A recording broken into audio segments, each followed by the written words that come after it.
हम fundamental rights के बारे में पढ़ेंगे। ठीक है, तो देखिए यहाँ पे फंडामेंटल राइट्स क्या है।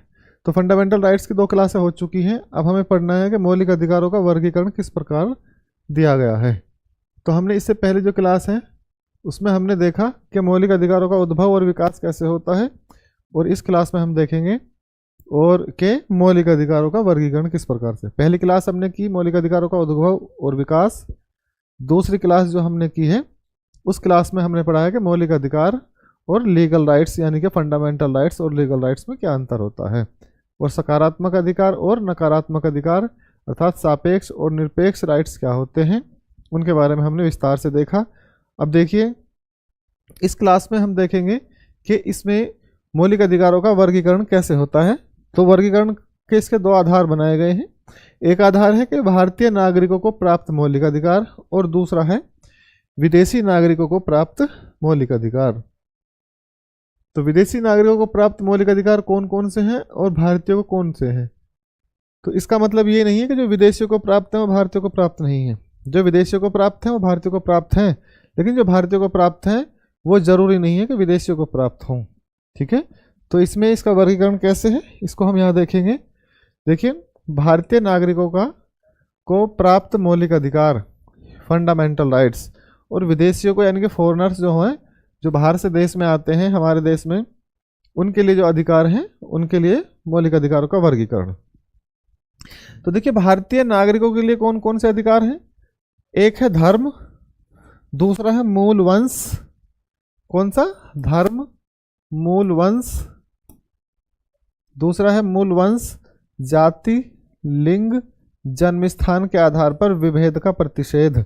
अनुच्छेद 15 कहता है कि किसी भी व्यक्ति के साथ धर्म, मूल वंश, जाति, लिंग और जन्म स्थान के आधार पर कोई भेदभाव नहीं किया जाएगा, सबके साथ ये एक समानता का अधिकार है। ठीक है, तो अनुच्छेद 15 जो है वो भारतीयों को प्राप्त है। ठीक, लेकिन जब हम विदेशियों को प्राप्ति की बात करते हैं तो उसमें अनुच्छेद 14 आ जाता है। तो इसका मतलब सीधा सीधा सा है कि अनुच्छेद 15 जो है वो भारतीयों के लिए है केवल, वो विदेशियों के लिए नहीं है। अर्थात कोई विदेशी आके ये नहीं कह सकता कि मेरे साथ धर्म, मूल वंश, जाति, लिंग या जन्म स्थान के आधार पर कोई विभेद किया गया है। कैसे? जन्म स्थान के आधार पर देखिए, जैसे मान लिया कोई अमेरिकी नागरिक है, भारत में आके चुनाव लड़ना चाहे तो पहले उसे भारतीय मानक पूरे करने पड़ेंगे, नागरिकता लेनी पड़ेगी, तभी तो लड़ सकता है। तो वो अनुच्छेद 15 के आधार पर क्या चैलेंज नहीं कर सकता। क्यों? क्योंकि जो अनुच्छेद 14 है विधि के समक्ष समता और विधि का समान संरक्षण, वो विदेशियों को प्राप्त है। इसका मतलब होता है विधि के समक्ष समता का मतलब है कि जिस अपराध के लिए भारतीयों को जो सज़ा मिलती है वही उसी अपराध के लिए विदेशियों को भी वही सज़ा मिलेगी। ऐसा नहीं है कि उनके लिए कोई अलग से प्रावधान है। ठीक है, समान संरक्षण का मतलब है कि भारतीयों के लिए जो प्रावधान किए गए हैं, और संरक्षण का मतलब है कि कानून का उनको संरक्षण दिया जाएगा। ठीक है, उसे हम इसे विस्तार से पढ़ेंगे कि संरक्षण का मतलब क्या होता है जब अनुच्छेद 14 पढ़ेंगे, समानता का अधिकार। इसमें देखिए सरकारी सेवाओं के विषय में अवसर की समानता, अनुच्छेद 16। तो अनुच्छेद 16 भारतीयों को प्राप्त है, विदेशियों को नहीं। विदेशी आके ये नहीं कह सकते कि अवसर की समानता किसमें? भर्तियों में, या भर्तियों का मतलब है विषयों किसके? सरकारी सेवाओं में जो रिक्रूटमेंट निकालते हैं। जैसे मान लिया यूपीएससी की वैकेंसी आती है, या किसी स्टेट पब्लिक सर्विस कमीशन से वैकेंसी निकल के आती है, तो कोई विदेशी व्यक्ति आके ये नहीं कह सकता कि अनुच्छेद 16 के अनुसार मुझे भी छूट मिलनी चाहिए जब मुझे अवसर की समानता दी जाए। ठीक है, वो केवल भारतीयों के लिए है, विदेशियों के लिए नहीं है। आगे देखिए अपराधों के लिए दोष सिद्ध में संरक्षण। अपराधों के लिए दोष सिद्ध का मतलब होता है जब कोई अपराध करता है, ठीक है, तो दोष सिद्धि के संरक्षण का मतलब है वो व्यक्ति कोर्ट में जाके अपने अपराध के लिए बोल सकता है, वकील कर सकता है। ये अधिकार विदेशियों को भी प्राप्त होते हैं। ठीक है, जब मैं भारतीयों की बात करूं तो भारतीयों को सारे अधिकार प्राप्त हैं ही। ठीक, तो उसमें तो आपको कुछ सोचना ही नहीं है कि जो मौलिक अधिकार है बनाए भारतीयों के लिए गए हैं, लेकिन केवल हमें ये पढ़ना है कि विदेशियों को कौन से ऐसे अधिकार हैं मौलिक अधिकारों में जो विदेशियों को भी उसी आधार पर मिलते हैं जिस आधार पर भारतीयों को मिलते हैं। तो आपके पास अगर ये लिस्ट हो जाएगी तो फिर आपको ये याद करने की जरूरत नहीं पड़ेगी, बस आपको इनको याद रखना है, बचे हुए सब भारतीयों को हैं। तो देखो अपराध के लिए दोष सिद्ध का मतलब है कोर्ट में जाने का, न्याय मांगने का अधिकार है। जीवन का अधिकार अनुच्छेद 21 है, तो अनुच्छेद 21 भाई किसी का जीवन थोड़े छीन सकते हैं हम, ठीक है, लेकिन विशेष परिस्थितियों में हम इसे बना रहने देंगे। ठीक है। शोषण के विरुद्ध अधिकार, शोषण के विरुद्ध का मतलब है एक्सप्लॉयटेशन नहीं की जाएगी किसी के साथ में भी। शोषण के विरुद्ध अधिकार ये विदेशियों को प्राप्त होगा। और धर्म की स्वतंत्रता, अर्थात कोई किसी विशेष धर्म से कोई बाहर से आता है तो आके अपने धर्म का संरक्षण कर सकता है, लेकिन तय मानकों में। ठीक है। तो तय मानकों का मतलब है, जैसे मान लिया कोई ईसाई व्यक्ति आता है, कोई जोरथ्रिस्ट आता है, कोई बाहर से किसी और विशेष धर्म का व्यक्ति आता है, तो वो आके वो मान सकता है। मानने का मतलब है कि वो पूजा अर्चना कर सकता है अपने धर्म के विशेष के अनुसार, लेकिन जो भारतीय संरक्षण है, कानून है, उसके अंतर्गत, उसके बाहर जाकर वो ऐसा नहीं कर सकता। ठीक है।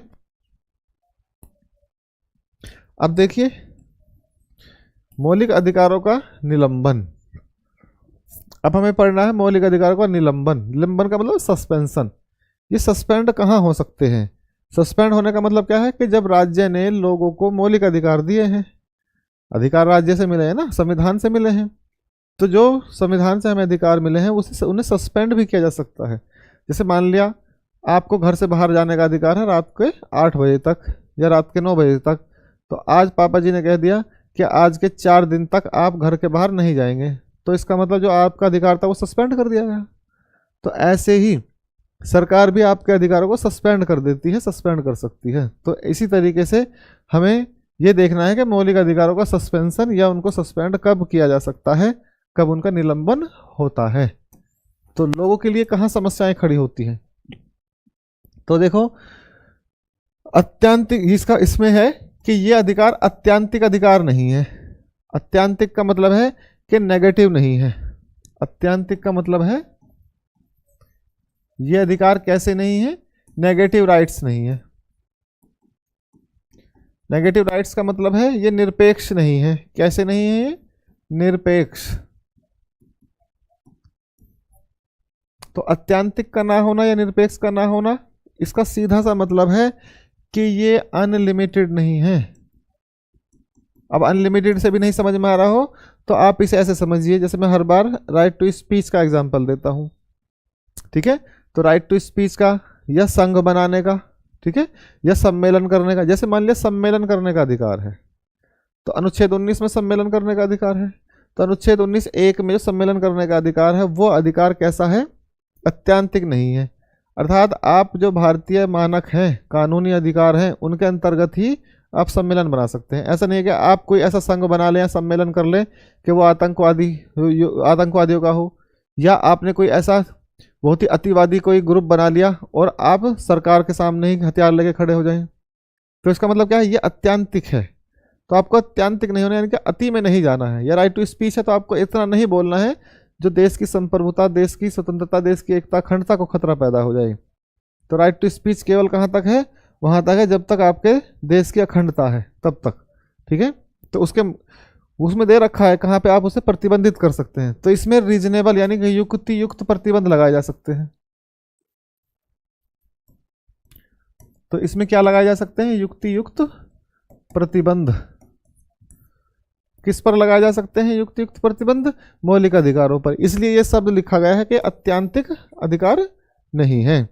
तो अत्यांतिक अधिकार नहीं है का मतलब क्या समझ में आ गया? कि ये निरपेक्ष नहीं है, पॉजिटिव है। नेगेटिव नहीं है बल्कि कैसे हैं? पॉजिटिव अधिकार हैं, पॉजिटिव राइट्स हैं। ठीक। अब देखिए आगे, इन अधिकारों के प्रयोग पर युक्ति युक्त निर्बंध लगाए जा सकते हैं। बिल्कुल, ये दोनों ही वाक्य एक दूसरे के पूरक हैं। भाई जब ये अत्यांतिक नहीं है तो इसका सीधा सा मतलब है कि इन पर निर्बंधन लगाया जा सकता है। निर्बंधन का मतलब है कि इन पर रोक लगाई जा सकती है। अमित मोतला, नमस्कार अमित, कैसे हैं आप? ठीक है। तो संविधान में उन परिस्थितियों का स्पष्ट रूप से उल्लेख किया गया है। किन किन का उल्लेख किया गया है संविधान में कि किन पर प्रतिबंध लगेगा, निर्बंधन कहाँ लग सकता है। अर्थात हम भारतीय संविधान के अनुसार अपने मौलिक अधिकारों को कैसे रोक सकते हैं, ये सीधा सीधा लिखा गया है। देखिए संविधान में इन परिस्थितियों का स्पष्ट रूप से उल्लंघन किया गया है कि मौलिक अधिकारों को कहाँ रोका जा सकता है और उन्हें कहाँ नहीं रोका जा सकता। अब देखिए कहाँ रोका जा सकता है। जबकि राज्य को यह अधिकार होगा कि सार्वजनिक हित में, देखिए ये शब्द लिखा हुआ है सार्वजनिक हित, इस पर ध्यान देना है। सार्वजनिक हित में नागरिकों के मूल अधिकार को निलंबित कर सकते हैं या निर्बंधन या उन पर रोक लगा सकते हैं। सार्वजनिक हित का मतलब है आप अपने अधिकार का उपयोग इस तरीके से नहीं करेंगे कि सामाजिक सद्भावना को कोई चोट पहुंचे, अर्थात सार्वजनिक हित उसके विपरीत हो जाए, तो ऐसा कोई काम नहीं करेंगे। जैसे आपको कहीं भी आने जाने की स्वतंत्रता है, तो आप देश के किसी भी हिस्से में आ जा सकते हैं, सिंपल सी बात है, अनुच्छेद 19 कहता है।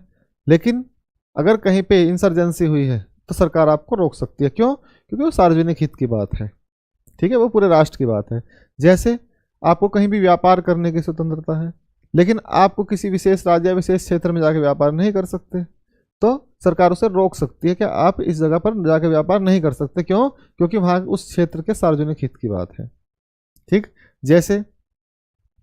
जैसे सरकार क्या करती है, जैसे व्यापार का अधिकार है। अब आप हिमालय में जाके ऐसे नहीं कि व्यापार के अधिकार के लिए वहाँ पे पत्थर की खुदाई करने लगे, वहाँ पे टनल बनाने लगे या पेड़ों को काटने लगे। सार्वजनिक हित का मतलब है उस प्रकृति का और उसमें चारों ओर रहने वाले सोशल लोगों के लिए क्या वो सही है, क्या उसका कोई नेगेटिव इम्पैक्ट तो नहीं है। अगर कोई ऐसी बात आती है तो उस पर रोक लगाई जा सकती है। सार्वजनिक हित और क्या हो सकता है, समानता को लेकर अगर कोई ऐसी बात आती है, सार्वजनिक हित उससे प्रभावित होता है, तो समानता के अधिकार को भी रोका जा सकता है। जैसे समानता का अधिकार सबको है, लेकिन आरक्षण दिया गया है। अब कोई कह दे कि आरक्षण क्यों है भाई, आरक्षण सार्वजनिक हित के लिए है।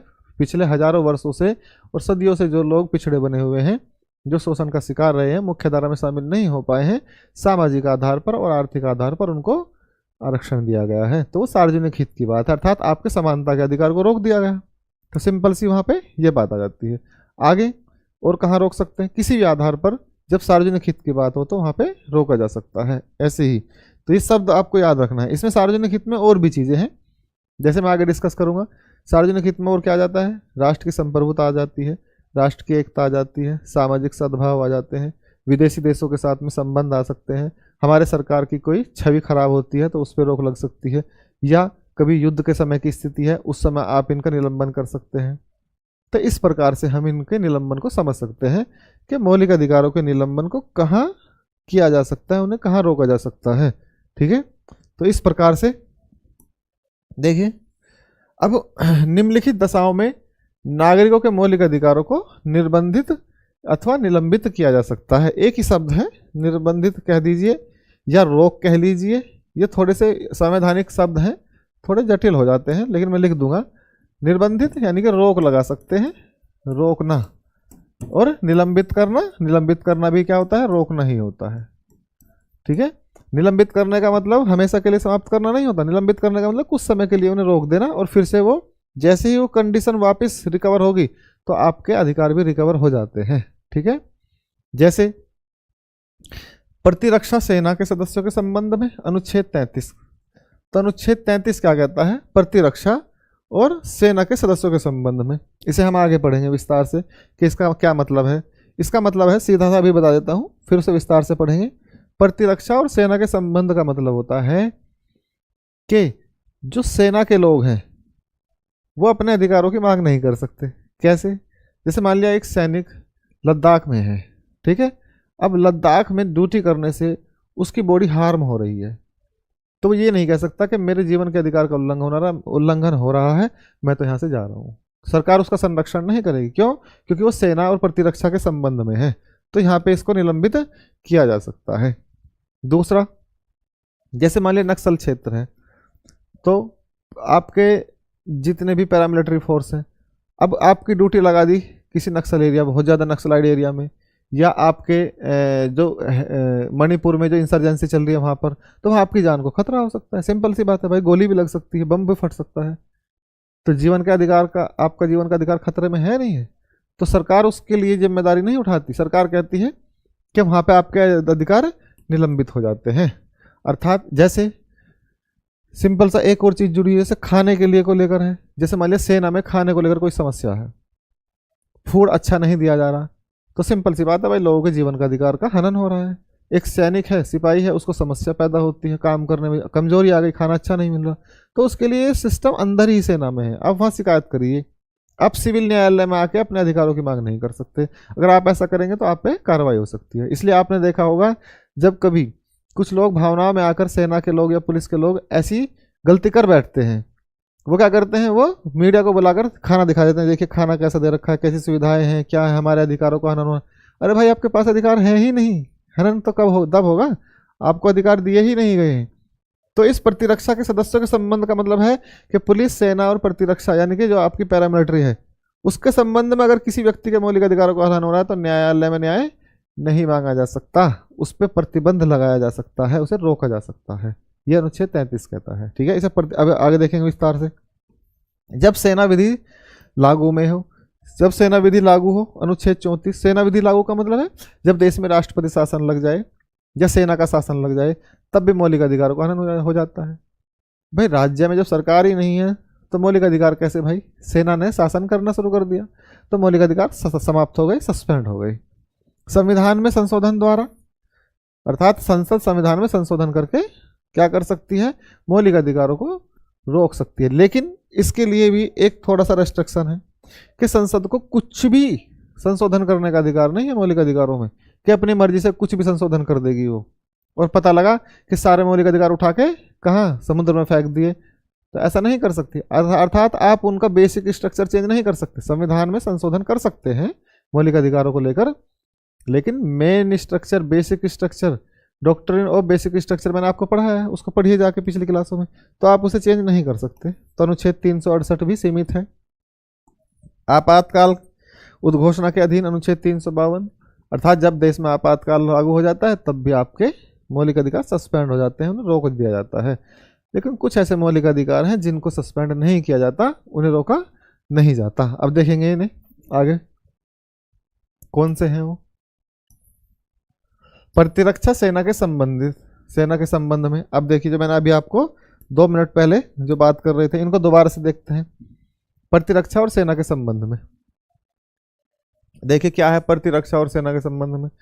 अनुच्छेद 13 क्या कहता है, राज्य द्वारा पारित ऐसी सभी विधियां अवैध और असंवैधानिक होंगी क्या, जो संविधान के भाग 3 में प्रदत्त क्या मौलिक अधिकार है को किसी भी भांति कम करती है या छीनती है।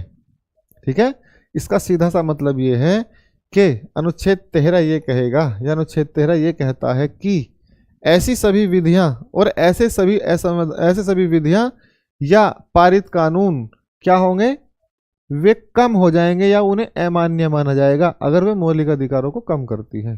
सिंपल सी बात है, बिल्कुल एक लाइन में सुन लीजिए कि मौलिक अधिकारों को कम नहीं कर सकता कोई भी कानून। बस कोई कानून आके ये नहीं बना सकता कि आज से संविधान में अनुच्छेद 14 समाप्त, चाहे वो 368, चाहे संसद बहुमत से ही क्यों ना आ जाए, सारे 550 के 550 लोग लोकसभा में क्यों ना आ जाए सरकार, एक ही सरकार के बहुमत से, तब भी अनुच्छेद 12 को अनुच्छेद 14 को समाप्त नहीं कर सकते, अनुच्छेद 15 को समाप्त नहीं कर सकते, अनुच्छेद 16 को समाप्त नहीं कर सकते, अनुच्छेद 17 को समाप्त नहीं कर सकते, 18 को समाप्त नहीं कर सकते। हाँ, उनमें चेंज इस तरीके से किया जा सकता है कि लोगों के साथ अन्याय ना हो। तो यही तो कहता है अनुच्छेद 13। अनुच्छेद 13 सीधा सीधा कहता है कि आप संविधान में संशोधन कर सकते हैं, लेकिन ऐसी कोई विधि या कोई ऐसी विधि पारित नहीं कर सकते जो किसको, मौलिक अधिकारों को कम करती है। वो क्या हो जाएगी, एकदम वो असंवैधानिक होगी या उसे अवैध घोषित कर दिया जाएगा, जो मौलिक अधिकारों को छीनती है। ठीक है, तो इस प्रकार से अनुच्छेद 13 ही अपने आप पहले ही रोक देता है क्या, लेकिन वो विधि की बात करता है, 368 की बात नहीं करता। ये बहुत डिस्प्यूट रहा संविधान में संशोधन को लेकर, लेकिन ना तो ऐसी कोई विधि हो सकती है ना ही कोई ऐसा संशोधन हो सकता है। आगे देखिए, लेकिन अनुच्छेद 33 में इसका एक अपवाद भी है। क्या अपवाद है, यही तो अपवाद है प्रतिरक्षा सेना से संबंधित व्यक्तियों के संबंध में। देखिए, जिसके अनुसार संसद को यह शक्ति प्राप्त है कि वह उक्त व्यक्तियों के मौलिक अधिकारों को निर्बंधित या कम कर सकती है। किसको, इस अनुच्छेद में 33 में एक अपवाद है क्या, संसद को यह शक्ति प्राप्त है कि वह उक्त व्यक्तियों के मौलिक अधिकार। अब उक्त व्यक्ति कौन है, देखिए अनुच्छेद 33 संसद को यह शक्ति प्रदान करती है प्रतिरक्षा सेना के सदस्यों के संबंध में। उक्त व्यक्ति का मतलब कौन है, प्रतिरक्षा और सेना। कैसे, देखो ये प्रतिरक्षा सेना यानी कि सेना के लोगों के लिए संबंध में मौलिक अधिकारों को किस मात्रा तक निर्बंधित या समापन किया जा सकता है। ताकि वे अपने कर्तव्यों का उचित पालन कर सकें। अब जैसे मान लिया किसी बॉर्डर पर ड्यूटी लगा दी किसी सैनिक की, कंधे पे राइफल रखी है, 20 किलो वजन और रखा है, बहुत ही विपरीत परिस्थितियां, बहुत गर्मी हो रही है, बहुत धूप है ऊपर से, ठीक है, एनवायरनमेंट भी बहुत दलदली क्षेत्र है, ह्यूमिडिटी बहुत ज़्यादा है, आसपास में छोटे मोटे कीट और इतनी विपरीत परिस्थितियां कि जीवन मुहाल है, और वहीं पे खाना भी है, रहना भी है, खाना खत्म हो गया तो आपको जानवर को मार के भी खाना पड़ सकता है, कुछ भी हो सकता है। तो ऐसे क्षेत्र पर यानी ऐसी विपरीत परिस्थितियों में आप अपने कर्तव्यों को ध्यान में रखना है। कि किसको ध्यान में रखना है? कर्तव्यों को ध्यान में रखना है, अधिकारों को नहीं। इसलिए सेना के संबंध में या प्रतिरक्षा के संबंध में, मतलब पैरामिलिट्री के संबंध में या पुलिस के संबंध में कोई भी ऐसे अधिकारों की मांग नहीं की जा सकती। संसद इन पर रोक लगा सकती है, सीधा सीधा लिखा गया है। ठीक, संसद ऐसा केवल विधि बनाकर ही कर सकती है।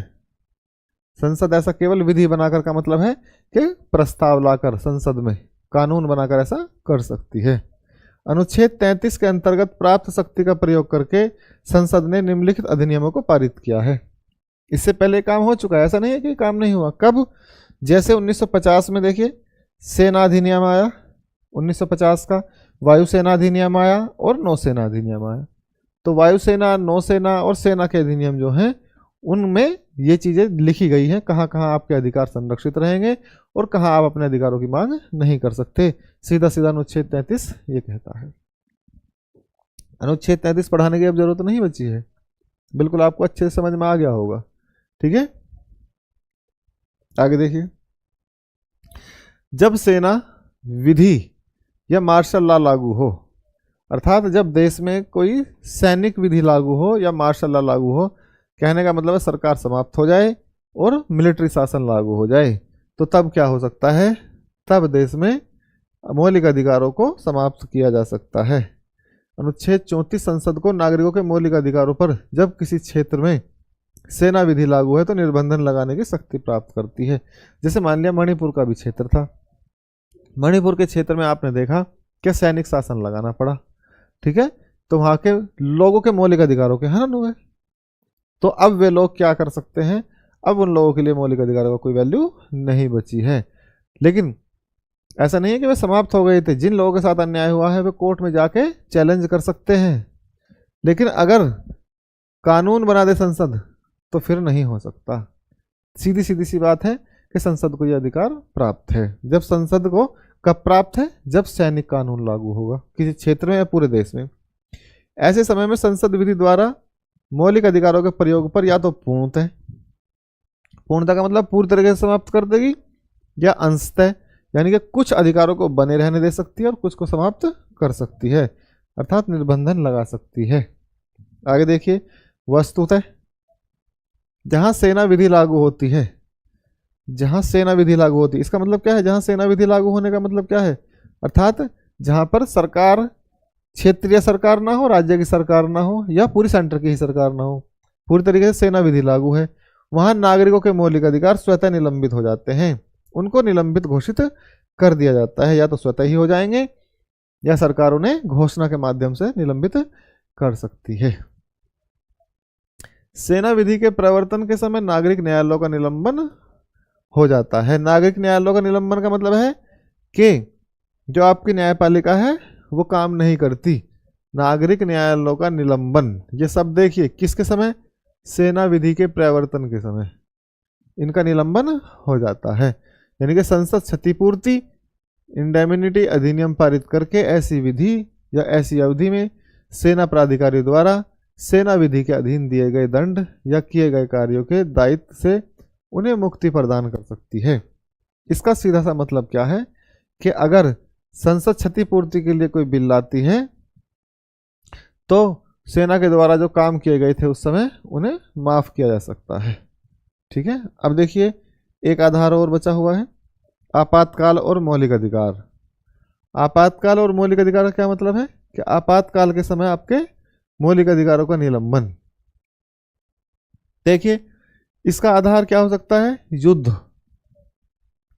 आपातकाल कब लगता है? या तो युद्ध हो जाए या कोई बाहर से आक्रमण कर दे भारत पे। भाई या तो भारत का किसी देश के साथ युद्ध हो जाए या भारत पे कोई अटैक कर दे, या आंतरिक सशस्त्र विद्रोह हो जाए। आंतरिक सशस्त्र विद्रोह का मतलब क्या होता है कि भारतीय सीमा के अंदर ही इस तरीके से लोग हथियार उठा ले और सरकार के खिलाफ खड़े हो जाएं, तो उसे कहते हैं आंतरिक सशस्त्र। सशस्त्र का मतलब है हथियारों सहित विद्रोह कर दिया जाए, जैसे नक्सली हैं या पूर्वोत्तर के उल्फा अल्फा जो जितने भी संगठन हैं, आतंकवादी संगठन या इंसर्जेंसी संगठन जितने भी हैं, उस टाइप के लोग, तो इनके आधार पर आपातकाल लगता है। अब देखिए, आपातकाल के समय सभी मौलिक अधिकार निरस्त नहीं होंगे। क्या लिखा हुआ है? सभी निरस्त नहीं होंगे, केवल कुछ निरस्त होंगे। तो कुछ निरस्तों में कौन से हैं? युद्ध एवं बाह्य आक्रमण के आधार पर। जब युद्ध और बाहरी आक्रमण के आधार पर, यानी कि इस आधार पर जब आपातकाल लगेगा, तो आर्टिकल 20 और 21 बने रहेंगे। आर्टिकल 20 और 21 बने रहेंगे। 20 क्या है? जीवन, 21 क्या है? जीवन की स्वतंत्रता। और 20 क्या है? 20 यानी कि न्याय के लिए खड़े होना, यानी अपने लिए न्याय मांगना। ठीक है, इसको पढ़ेंगे विस्तार से।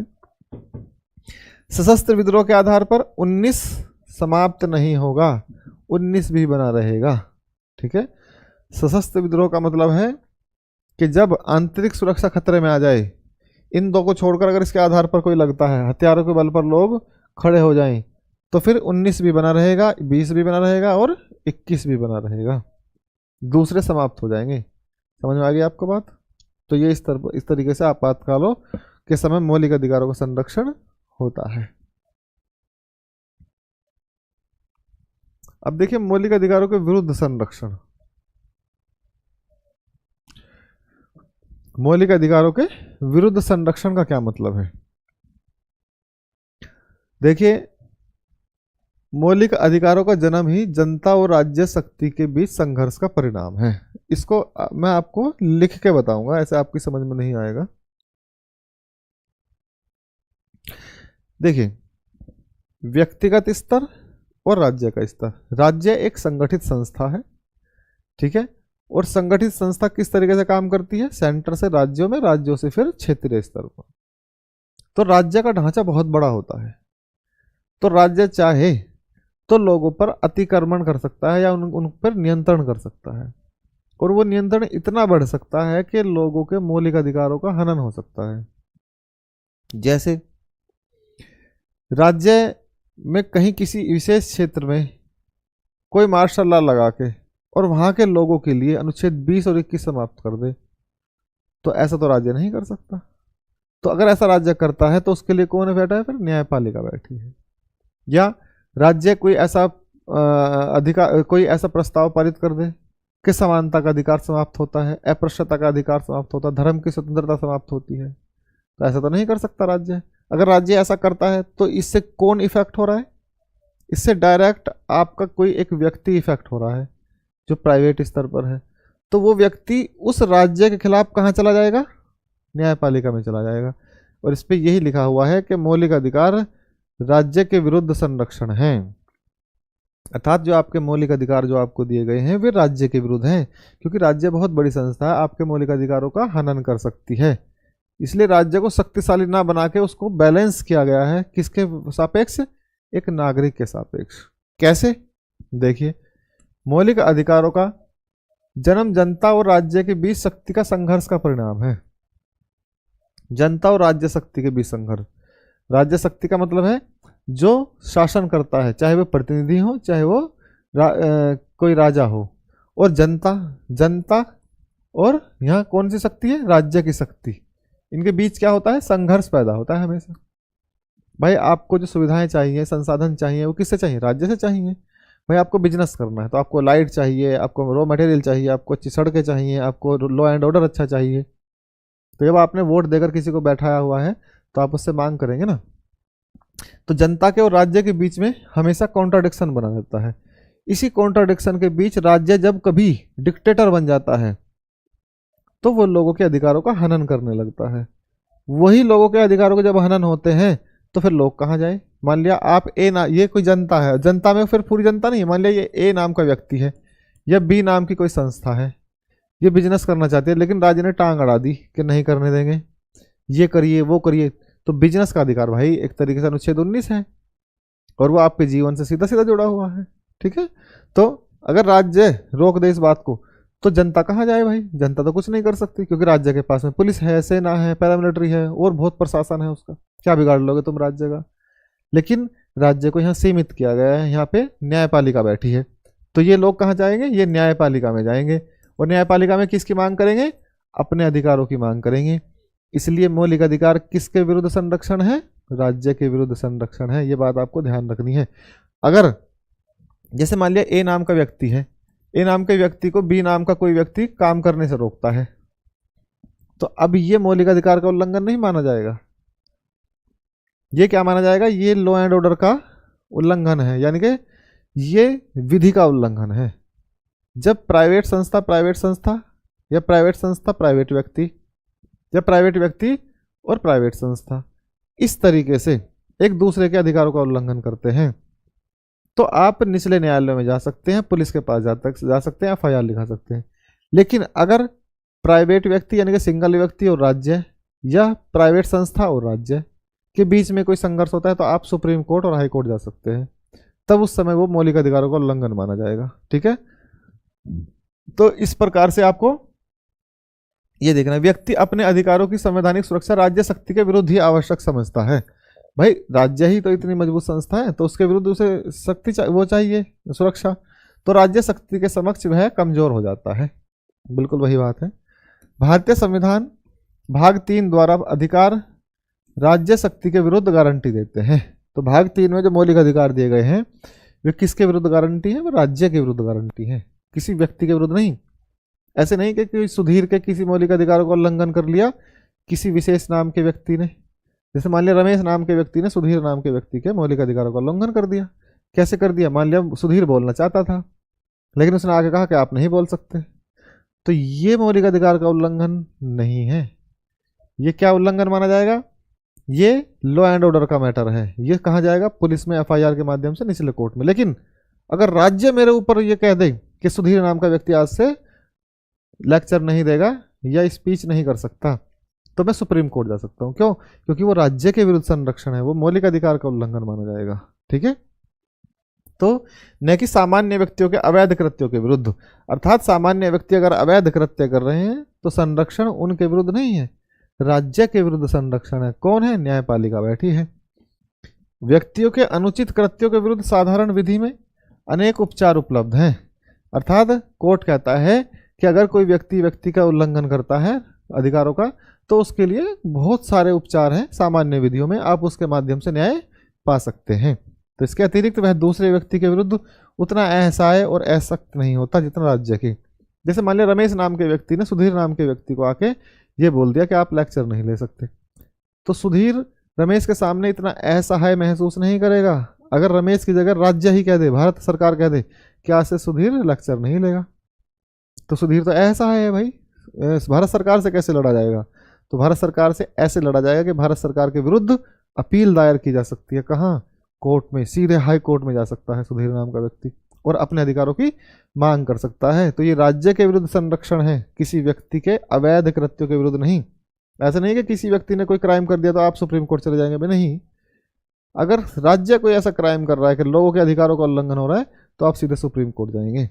ठीक है, इसलिए ये संरक्षण कैसा है, राज्य के विरुद्ध संरक्षण है, ना कि लोगों के विरुद्ध। ठीक है, तो ये देखिए पीडी सामदासिनी बनाम सेंट्रल बैंक ऑफ इंडिया के मामला एक सामने आता है, 1950 का मामला है। तो इसमें देखिए क्या होता है, इसमें बता दूं मैं आपको, ये बिल्कुल इस एग्जाम्पल से आपको समझ आ जाएगा कि राज्य के विरुद्ध संरक्षण कैसे है। पीडी सामदासिनी बनाम सेंट्रल बैंक ऑफ इंडिया के मामले में सेंट्रल बैंक के कर्मचारियों ने अपने एक कर्मचारी की संपत्ति जब्त करने का आदेश जारी किया। यानी कि ये एक मामला है सामदासिनी बनाम सेंट्रल बैंक इंडिया। तो इसमें क्या हुआ था, सेंट्रल बैंक ने इस व्यक्ति की पीडी सामदासिनी की अपने कर्मचारी की संपत्ति जब्त करने का आदेश जारी कर दिया। 1950 की बात है। तो तब क्या होता है कि 1950 में संपत्ति का अधिकार था, मौलिक अधिकार, वो अनुच्छेद 19 में भी था, अनुच्छेद 31 में भी था। तो वो व्यक्ति सीधे कहाँ चला गया, कोर्ट में चला गया, सुप्रीम कोर्ट गया। तो इस कर्मचारी ने क्या किया, इस कर्मचारी ने अनुच्छेद 32 के अंतर्गत भाई 226 के अंतर्गत हाई कोर्ट जा सकते हैं, 32 के अंतर्गत सुप्रीम कोर्ट जा सकते हैं। तो अनुच्छेद 32 के अंतर्गत सीधा कहाँ गया, सुप्रीम कोर्ट। और याचिका दायर करी कि ये फला नाम की संस्था, फला का मतलब सेंट्रल बैंक ऑफ इंडिया, मुझसे क्या कर रही है, मुझसे मेरे मौलिक अधिकारों को छीन रही है, मेरी संपत्ति के अधिकार को छीन रही है। ठीक है, तो बैंक के कार्यों के फलस्वरूप अनुच्छेद 19 और 31 में दिए गए संपत्ति के अधिकारों से वंचित किया गया, अर्थात उसने शिकायत करी सुप्रीम कोर्ट में जाके। तो न्यायालय को समुचित लेख जारी करके बैंक को ऐसा करने से रोकना चाहिए। उसने कहा कि जो मेरे संपत्ति के अधिकार का हनन हुआ है, मौलिक अधिकार का, मैं अनुच्छेद 32 के तहत रिट लगाता हूं और बैंक को इस मेरे संपत्ति जब्त करने को रोक देना चाहिए, अर्थात उस पर रोक लगा देनी चाहिए। तो कोर्ट ने क्या कहा, कोर्ट ने ये मामला रद्द कर दिया, कोर्ट ने भगा दिया वहां से कि किसी प्राइवेट संस्था के विरुद्ध मौलिक अधिकारों का संरक्षण नहीं करता न्यायपालिका, राज्य के विरुद्ध मौलिक अधिकारों का संरक्षण करता है। अगर सरकार को ऐसा आदेश देती कि आपकी संपत्ति जब्त कर ली जाए तो आप सुप्रीम कोर्ट आ सकते हैं। किसी व्यक्ति विशेष या संस्था, प्राइवेट संस्था के लिए बहुत सारे कानून हैं, आप उनका सारा लीजिए, एफआईआर दर्ज करिए सेंट्रल बैंक ऑफ इंडिया के खिलाफ और न्यायालय में ट्रायल चलेगा, आप ऐसे काम कर सकते हैं। ठीक है, तो उसमें क्या हुआ कि न्यायालय ने उसकी याचिका को खारिज कर दिया और यह अभी निर्धारित किया कि अनुच्छेद 19 और 31 में निहित संरक्षण व्यक्तियों के अनुचित कार्यों के विरुद्ध नहीं है, राज्य की शक्ति के विरुद्ध है। भाई मैं पिछले 10 मिनट से 15 मिनट से यही तो बता रहा हूं कि राज्य की शक्ति के विरुद्ध है। किसी अन्य व्यक्ति द्वारा मौलिक अधिकारों के उल्लंघन करने के विरुद्ध उपचार साधारण विधि में खोजे जाने चाहिए, अर्थात आपको साधारण विधि के तहत कोर्ट जाना चाहिए, निचले न्यायालय में जाना चाहिए। तो चूंकि सेंट्रल बैंक एक प्राइवेट व्यक्ति है, अतः उसके कार्यों के विरुद्ध उपचार साधारण व्यक्ति में खोजा जाना चाहिए, किंतु यदि किसी व्यक्ति का कार्य राज्य द्वारा समर्थित है तो पीड़ित व्यक्ति उस कार्य की संवैधानिकता को चुनौती दे सकता है। ठीक है, तो इस प्रकार से आपके मौलिक अधिकारों का आपके मौलिक अधिकार जो हैं वो राज्य की शक्ति के विरुद्ध संरक्षण है, ना कि व्यक्ति की। ठीक है, तो आज मौलिक अधिकारों को हम इतना ही रहने देते हैं, इसके आगे हम कल पढ़ेंगे। ठीक, अनुच्छेद 12 शुरू करेंगे हम कल से, अनुच्छेद 12, 13 और फिर आपको पूरा अनुच्छेद 35 तक मौलिक अधिकारों को इसी तरीके से समाप्त करेंगे। तो ये आपका एक तरीके से ऐसे समझिए कि मौलिक अधिकारों का इंट्रोडक्शन था। ठीक, हम इन्हें विस्तार से डिस्कस करेंगे। अगली क्लास में मिलते हैं कल इसी टाइम 7:30 बजे, से भी बच्चे आ जाना। सभी को नमस्कार, धन्यवाद।